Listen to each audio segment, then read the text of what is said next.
अस्सलाम वालेकुम, मेरा नाम डॉक्टर शहबाज़ है। अच्छा, एक फ़ीमेल है, वो पूछती हैं कि डॉक्टर साहब कोलेस्ट्रॉल को कम करने का कोई इलाज बताएं।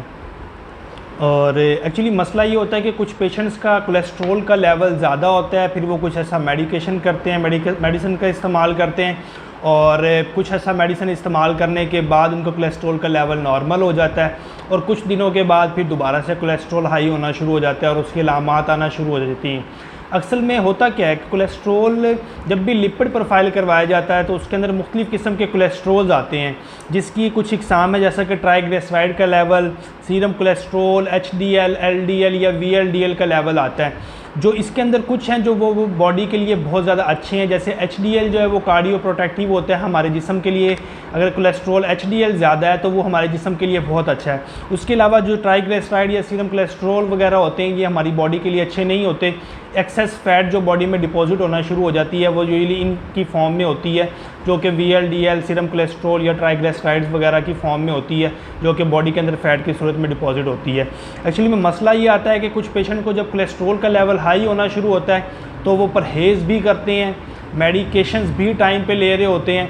जब कुछ 1-2 महीने के बाद उनको अलामात आना ख़त्म होती हैं तो ऑटोमेटिकली वो मेडिसिन तो स्टॉप हो जाती हैं, लेकिन उसके बाद उनकी जो डेली रूटीन है वो दोबारा से वैसी की वैसी डेली रूटीन में शिफ्ट हो जाती है जैसी वो मेडिकेशन से पहले ले रहे थे। मतलब वो एक्सरसाइज अगर वो पहले कर रहे थे तो वो एक्सरसाइज को छोड़ देते हैं। डाइट के अंदर अगर वो परहेज़ कर रहे थे ज़्यादा कार्ब्स वाली चीज़ों का, ज़्यादा ऑयल वाली चीज़ों का, ज़्यादा फैटी चीज़ों का, तो वो ऑटोमेटिकली वो दोबारा से डेली रूटीन में लाना शुरू कर देते हैं कि हमारा कोलेस्ट्रॉल लेवल अब तो ठीक है, अब तो हम खा सकते हैं।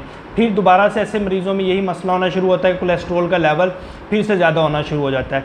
कुछ ऐसी चीज़ें हैं जिससे परहेज़ करना बहुत ज़्यादा ज़रूरी है। वो लोग जिनको कोलेस्ट्रॉल का इशू रहता है, जिसके अंदर एनिमल फूड है, जिसके अंदर मीट का इस्तेमाल है, चीज़ का इस्तेमाल है, डेयरी प्रोडक्ट्स का ज़्यादातर इस्तेमाल जो किया जाता है, फ्राइड चीज़ों का, ऑयल वाली चीज़ों का, घी वाली चीज़ों का बहुत ज़्यादा जो नुकसानात हैं वो एट दी एंड जाके फिर कोलेस्ट्रॉल हाई लेवल को करते हैं। इसके अलावा फ़ैट और ओबेसिटी को जाके मसला करते हैं। और ख़ास तौर पे वो मरीज़ जिनको पहले से ही जिगर के, गुर्दों के, शुगर के, ब्लड प्रेशर के, इन चीज़ों के इश्यूज़ रहते हैं, तो देखा होगा आप लोगों ने कि उन लोगों के अंदर कोलेस्ट्रॉल का लेवल बहुत ज़्यादा हाई ही रहता है। क्यों? क्योंकि ऑटोमेटिकली इमोबिलिटी होती है उन लोगों में, ब्लड प्रेशर और शुगर जो है वो भी कोलेस्ट्रॉल के लेवल को, ये वाइस वर्सा होते हैं। कुछ ऐसे मरीज़ हैं जिनके अंदर कोलेस्ट्रॉल का लेवल ज़्यादा होता है तो वो आहिस्ता आहिस्ता ब्लड प्रेशर का मसला करना शुरू कर देता है। और बहुत सारे ब्लड प्रेशर के मरीज़ ऐसे होते हैं जिसमें कोलेस्ट्रॉल का लेवल ज़्यादा होता है। अगर एक्सरसाइज और डाइट पे कंट्रोल किया जाए तो बाकी बहुत सारी बीमारियों पे कंट्रोल किया जा सकता है।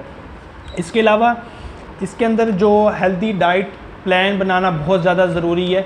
ज़रूरी नहीं है जब तक आप मेडिकेशन खा रहे हैं तब तक कि आपका एक हेल्दी लाइफस्टाइल है, तब तक आप एक्सरसाइज कर रहे हैं, तब तक आप ज़्यादा स्पाइसी ऑयल वाली चीज़ों से परहेज़ कर रहे हैं। आपने उसके बाद भी उस चीज़ को कंटिन्यू करना है। अगर आप कोलेस्ट्रॉल के इशू आ रहे हैं, अगर आप स्मोकिंग करते हैं, जो मेल हैं वो उसको थोड़ा सा अवॉइड करें। इसके अलावा अगर फिर भी चीज़ें बेहतर नहीं हो रही होती, फिर ये लॉन्ग टर्म ट्रीटमेंट होती है। नॉर्मल जो लेवल है वो हल्की फुल्की मेडिकेशन, स्टैटिन्स वगैरह ट्राइग्लिसराइड्स को कम करने के लिए इस्तेमाल किए जाते हैं, तो वो फैट का लेवल, कोलेस्ट्रॉल का लेवल काफ़ी हद तक कंट्रोल में आ जाता है। लेकिन अगर डेली रूटीन में तब्दीली नहीं देखी जाएगी, डेली रूटीन में तब्दीली नहीं की जाएगी, तो ऑटोमेटिकली कोलेस्ट्रॉल का लेवल बार बार ज़्यादा हो जाएगा, जो कि फिर दी एंड कार्डिक इश्यूज़ और मुख्तलिफ़ किस्म के ऑर्गन्स में इश्यूज़ क्रिएट कर सकते हैं।